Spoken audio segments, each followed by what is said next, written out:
तो नमस्कार फ्रेंड्स, हमारे चैनल में आपका स्वागत है। आपको बहुत ही महत्वपूर्ण जानकारी देने वाला हूँ। लाइव वार्ता भी आपको सुनाने वाला हूँ। अतिथि शिक्षक के संगठनों का क्या कहना है, उनकी आगे की रणनीति क्या है, कब ये आंदोलन करने वाले हो, शासन के सामने कब ये अपनी बात रखने वाले हैं। इन्हें अल्टीमेटम दिया है शासन को 13 तारीख तक बात नहीं मानती है सरकार अतिथि शिक्षकों की, उनका भविष्य सुरक्षित नहीं करती जिस तरह गुरुजियों का किया गया, तो अतिथि शिक्षक ये बड़ा आंदोलन करेंगे। और अतिथि शिक्षकों को जो ई अटेंडेंस मानदेय पूरा नहीं मिल पा रहा, उनको लेकर भी बहुत सी समस्याएं आ रही, उसको लेकर भी अतिथि शिक्षकों ने मंथन किया है और शासन के सामने बात रखी है, मीडिया के सामने ही बात रखी है। तो मैं पूरी विस्तार से जानकारी देने वाला हूँ। लाइव वार्ता भी आपको सुनाने वाला हूँ। क्या कहना नेशनल मीडिया का, अतिथि शिक्षक और शिक्षा विभाग के अधिकारियों क्या कहना है और शासन क्या कहना है। वीडियो में बने रहें, वीडियो पूरा देखें। वीडियो अच्छा लगे तो लाइक जरूर करें और चैनल को सब्सक्राइब जरूर कर लें इसमें अपडेट पाने के लिए। मध्य प्रदेश और मैं हूं अभिलाष मिश्रा। आज बात करेंगे प्रदेश के 70,000 अतिथि शिक्षकों की। अतिथि शिक्षक क्या होते हैं? स्कूल में तो यूं आम टीचर की तरह ही ये पढ़ाते हैं, आपके बच्चों के भविष्य का निर्माण यही करते हैं, पर ये अतिथि है यानी कि गेस्ट टीचर है। गेस्ट टीचर क्या हुआ है भाई? गेस्ट टीचर ये हुए क्योंकि बहुत सारे टीचरों की कमी है, लाखों पद खाली हैं। ऐसे में जो रेगुलर टीचर हैं अगर वो छुट्टी चले जाते हैं, उनकी ड्यूटी कहीं लग जाती है, तो स्कूल का काम प्रभावित होता था। तो उस वक्त सरकार ने सोचा कि टेम्परेरी टीचर्स कुछ बुला लेते हैं, जब जरूरत हो तो इनको बुला लो, नहीं जरूरत है तो उन्हें घर बैठा दो। अब दिक्कत यह है कि अतिथि शिक्षक आधा काम यही संभालते हैं, आधे से ज्यादा काम या तो संविदा शिक्षक संभालते हैं या अतिथि शिक्षक संभालते हैं। अब ये शिक्षक जो है, इनकी 70,000 शिक्षकों की नौकरी खतरे में आ गई है। ई अटेंडेंस लगाने का प्रावधान किया गया है कि भाई आप आ रहे हैं तो ई अटेंडेंस लगाइए, मतलब फिजिकली आप वहां पर हैं या नहीं, लोकेशन ऑन करके एक ऐप है उनकी, उसमें जाकर के अटेंडेंस लगाइए कि मैं स्कूल पहुंच गया। अब उस पर नया नियम यह आ गया कि 7 दिनों तक अगर किसी शिक्षक की ई अटेंडेंस नहीं लगती है तो उसे नौकरी से निकाल दिया जाए। अच्छा, यह नॉर्मल आदेश नहीं है, नॉर्मल आदेश तो बहुत पहले आ गया था।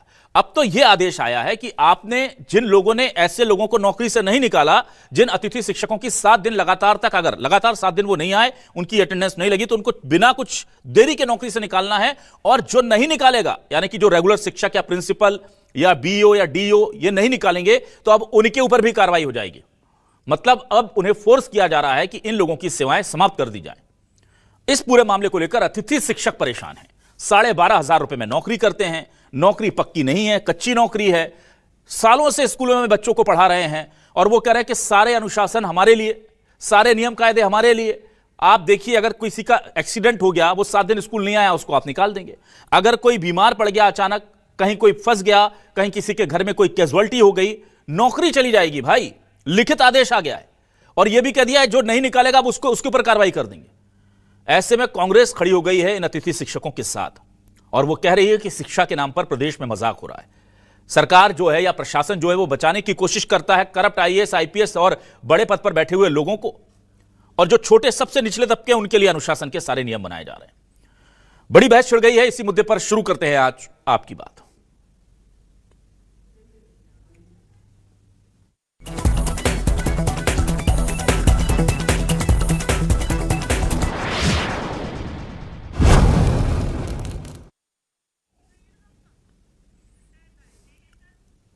सबसे पहले अतिथि शिक्षकों से ही सुनते हैं कि आखिर उनकी परेशानी क्या है, दिक्कत क्या है और इस आदेश को लेकर उनको उनकी नौकरी खतरे में क्यों नजर आ रही है। सुनिए उनके बयान।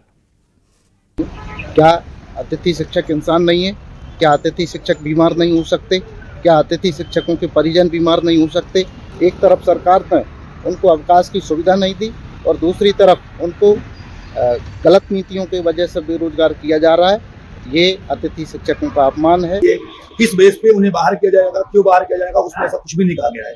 वो आदेश जारी होने के बाद लगभग 5-7 शिक्षकों को बाहर कर दिया गया है और अतिथि शिक्षक अब 2 दिन भी स्कूल से बाहर होते हैं, उन्हें स्कूल से बाहर कर दिया जाता है। यही ये अटेंडेंस को लेकर के कहीं पोर्टल में समस्या आ रही है और कोई किसी प्रकार से एब्सेंट हो गया, उसके लिए कोई भी प्रावधान नहीं बनाया गया है। अप्रैल में नई अतिथि शिक्षकों की भर्ती की जा रही है, उस पर पूर्णतः रोक लगाई जाए और जो 18 वर्ष से अपनी सेवाएं देते चले आ रहे हैं, अनुभवी हैं, उनको वरीयता क्रम से उनका भविष्य सुरक्षित किया जाए।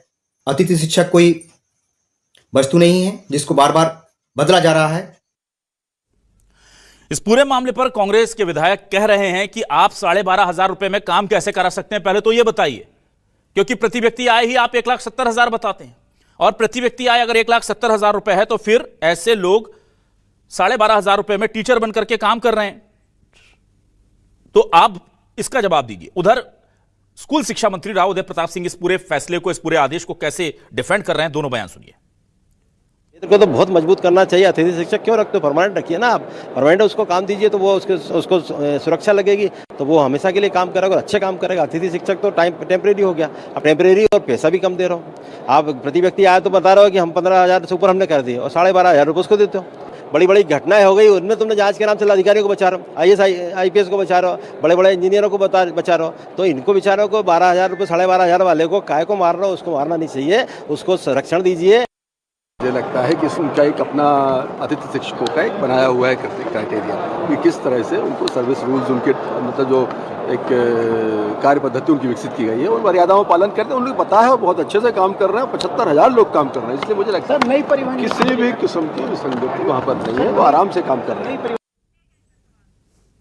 मंत्री जी कह रहे हैं कोई दिक्कत नहीं है, आदेश निकल चुका है, अब सवाल तो उठेंगे। सवाल क्या है, सवाल लेकर आना है आपके टेलीविजन स्क्रीन पर। ये रहे सवाल आपके सामने। 70,000 अतिथि शिक्षकों की टेंशन बढ़ी, 7 दिन ई अटेंडेंस नहीं लगी तो जाएगी नौकरी। नौकरी से कैसे निकालोगे बिना कारण जाने? विभाग परेशान करने के बना रहा क्या बहाने? भाई पूछिए तो उससे हुआ क्या? कांग्रेस बोली कच्ची नौकरी वालों को नाजायज धमकी, बीजेपी बोली किसी के साथ नहीं होगी नाइंसाफ। अच्छा, एक तरफ नेताजी बोलते कुछ नहीं हो रहा है और दूसरी तरफ आदेश निकल जाता है। एमपी में 70,000 अतिथि शिक्षकों की नौकरी पर खतरा, अनुशासन का डंडा सिर्फ कच्ची नौकरी वालों पर चला। भाई 12,500 आप कह रहे हैं अतिथि हैं, नौकरी से निकाल देंगे 7 दिन नहीं आए तो। इस पर बातचीत करने के लिए मेरे साथ कुछ खास मेहमान जुड़ेंगे, तारुफ आपका करा देता हूं। मेरे साथ बीजेपी से प्रवक्ता के तौर पर युवा नेता और बहुत अच्छे तरीके से अपनी पार्टी की बात रखने वाले शिवम शुक्ला जुड़ गए, उनका स्वागत करता हूं। कांग्रेस से भी आज हमारे साथ बड़े युवा नेता और प्रवक्ता अमित शर्मा जुड़ रहे हैं, उनका भी स्वागत कर लेता हूं। हमारे साथ प्रदेश सचिव अतिथि शिक्षक समन्वय समिति रविकांत गुप्ता जुड़ रहे हैं, जिनकी ये समस्या है। न्यूज 24 मध्य प्रदेश छत्तीसगढ़ पूरी कोशिश करता रहता है इनकी समस्याओं को उठाने की। एक बार फिर आपकी समस्या लेकर हम हाजिर हो गए हैं। रविकांत जी, आपका भी स्वागत कर लेता हूं। और मध्य प्रदेश के काम को, सरकारों को, समस्याओं को बेहतर बारीकी तरीके से समझने के लिए आज हमने आमंत्रित किया है वरिष्ठ पत्रकार राजेंद्र रागल जी को, जिनके पास लंबा अनुभव है। उनका भी बहुत स्वागत करता हूं। सबसे पहले मैं इस पूरे मामले पर रविकांत जी आपके पास आता हूं। रविकांत जी, क्या मसला क्या है? ई अटेंडेंस, बड़ा लंबा विरोध भी आप कर रहे हैं, सारे कर्मचारी कर रहे हैं, पर बजाय इसमें कि सरकार आपकी तरफ कुछ राहत का हाथ बढ़ाए, वो तो और सख्त से सख्त फरमान निकल रहा है। नया फरमान तो कह रहा है कि आपसे पूछना भी नहीं है, 7 दिन नहीं आए नौकरी खत्म कीजिए, और नौकरी खत्म नहीं करे तो जो नौकरी खत्म नहीं कर रहा उसकी नौकरी खतरे में डाल दी गई है। बताइए। सबसे पहले मैं आपको बता दूं कि जो ई अटेंडेंस है पूरे प्रदेश में केवल अतिथि शिक्षक ही लगा रहा है वर्तमान में। हम लोगों ने शुरू में भी इसका स्वागत किया था कि ठीक है, अगर आप चाहते हैं कि सही ढंग से स्कूलों का संचालन हो, सही ढंग से शिक्षक स्कूल में आए, तो आप लागू कर दीजिए। हम इसमें कोई दिक्कत नहीं थी, कभी भी हमने इसका विरोध नहीं किया। लेकिन सुविधाएं हमारे पास क्या हैं? कोई भी सुविधा आपने हमें प्रदान नहीं की है। हम जुलाई, अगस्त, सितंबर में आपने ये अटेंडेंस जिन्हें नहीं लगाया उनका आपने मानदेय रोक के आज तक रखा हुआ है। सितंबर का कम से कम हजारों लोग ऐसे हैं जिनको मानदेय ही नहीं मिला, क्योंकि हमारी नियुक्ति जो होती है तो 1 जुलाई से 30 अप्रैल तक रहती है। वो भी जुलाई में क्या, अगस्त, सितंबर, अक्टूबर, नवंबर, दिसंबर तक हमारी नियुक्ति चलती रहती है। 30 अप्रैल को हमको बाहर कर देते हैं। जुलाई में इस साल जब हमारी नियुक्ति हुई, इसके बाद हमें मानदेय मिला अक्टूबर में। अब जब कोई व्यक्ति 6 महीने से स्कूल से बाहर है तो उसके पास ना तो मोबाइल था और घर भी चलाना है, हमें परिवार भी हमारा है। तो जब हमारे पास मोबाइल नहीं होगा, सुविधा नहीं होगी, तो हम ई अटेंडेंस कैसे लगाएंगे? तो हम लोगों ने यह कहा था कि कम से कम ऐसी सुविधा प्रदान की जाए कि अगर किसी कारण से हमारी ई अटेंडेंस नहीं लगती है तो हमारा मानदेय भुगतान कर दिया जाए। जिस पे आपको भरोसा हो, पूरे प्रदेश में कोई तो ईमानदार आपका कर्मचारी होगा, संकुल प्रचार, डीओ, बीओ, जिस पे भी आपको भरोसा हो, आप उनकी ओर से मंगवा करके डॉक्यूमेंट्स हमारे, आप हमारा भुगतान करवा दीजिए। तो उस पर तो कोई आज तक इन लोगों ने संज्ञान नहीं लिया। आज तक मतलब लगभग बता दूं आपको भी कि जो नेटवर्क विहीन स्कूलें हैं तो 7 महीने से उनको मानदेय ही नहीं मिला। और इसको लेकर के मैंने सीएम हाउस से लेकर के आयुक्त मैडम तक तो मैंने अपनी बात रख दी, पर आज तक उस पर कोई कार्रवाई नहीं हुई। उल्टा ये आदेश क्या निकाल दिया कि अगर 7 दिन कोई भी स्कूल नहीं आ रहा है किसी भी कारण से, तो उससे कारण मत पूछो, उसको आप बाहर कर दो। जबकि इसके पहले नियम यह था कि किसी भी अतिथि शिक्षक को बाहर करने के लिए कम से कम 3 नोटिस स्कूल की ओर से जारी होना चाहिए। इसके बाद उन्हें स्कूल से अगर उसके बाद भी वो अपना कार्य व्यवहार सही नहीं करता है तो आप उसके ऊपर एक्शन ले सकते हैं। लेकिन अभी जो आदेश हुआ है इसमें उन्होंने स्पष्ट कर दिया है कि 7 दिन अगर कोई स्कूल नहीं आ रहा है तो आप बाहर कर दो। अब कारण यह होता है कि कई प्रचार ऐसे होते हैं कि किसी कोई मतलब पर्सनल उसमें निकालने के लिए। अभी मैं आपको बता रहा हूँ, हाल ही का एक केस है शिवपुरी का। शिवपुरी में एक अतिथि शिक्षक हमारा 2 दिन स्कूल नहीं गया और उसको बहाना बना के कल पोर्टल से रिलीव कर दिया गया। अब वो बेचारा डीओ, कलेक्टर हर जगह घूम रहा है, कोई सुनवाई नहीं हो रही है। मैं आपको बता दूं कि पिछले 1 साल में कम से कम हजारों शिकायतें ऐसी हैं जो डीओ से लेकर के डीपी तक लंबित रहती हैं, पर उस पर कोई कार्रवाई नहीं होती। मतलब हमारे पक्ष की बात आती है तो बिल्कुल इनको साफ सूंघ जाता है, लेकिन अगर हमारे खिलाफ में कोई आदेश निकालना हो तो इनको देर नहीं लगती, और उस आदेश को मानने के लिए भी डीओ और संकुल प्रचार बिल्कुल तैयार रहते हैं। और जबकि स्कूलों में मैं बता दूं आपको कि अक्टूबर महीने से SIR का काम चल रहा है। ठीक है, ठीक है। हर स्कूल के 50% से अधिक शिक्षक SIR में लगे हुए हैं। हाँ, और उनका कार्य हम संभाल रहे हैं, पूरा उनका काम हम ही लोग कर रहे हैं। ठीक है रविकांत जी, ठीक है, आएंगे आपके पास दोबारा। आपने बेहतर तरीके से समझाया, शक्ति भी हमारे ऊपर। ठीक है रविकांत जी, मैं अमित जी के पास आता हूं। अमित जी देखिए, अच्छा रविकांत जी जरा मुझे अगर कोई संख्या हो तो बताइए, नेटवर्क विहीन स्कूल आपने शब्द इस्तेमाल किया, जहां 7 महीने से भुगतान नहीं हुआ है मानदेय का, कितने स्कूल होंगे ऐसे प्रदेश में नेटवर्क विहीन स्कूल? मेरे पास जो जानकारी है आपके खंडवा जिले का है, खंडवा में लगभग 27 स्कूलें ऐसी हैं जहां मानदेय भुगतान नहीं हुआ। सिंगरौली की लगभग 12 से 15 स्कूलें ऐसी हैं जहां मानदेय भुगतान नहीं हुआ। कटनी की कुछ ऐसी स्कूलें हैं, मतलब एक एथेंटिक तो नहीं है, पर हम बता सकते हैं कि कम 100 से 150 ये जो आप कहते हैं रविकांत जी, विभाग मानता नहीं है कि नेटवर्क नहीं है, अब ये साबित कैसे होगा कि वहां नेटवर्क नहीं है?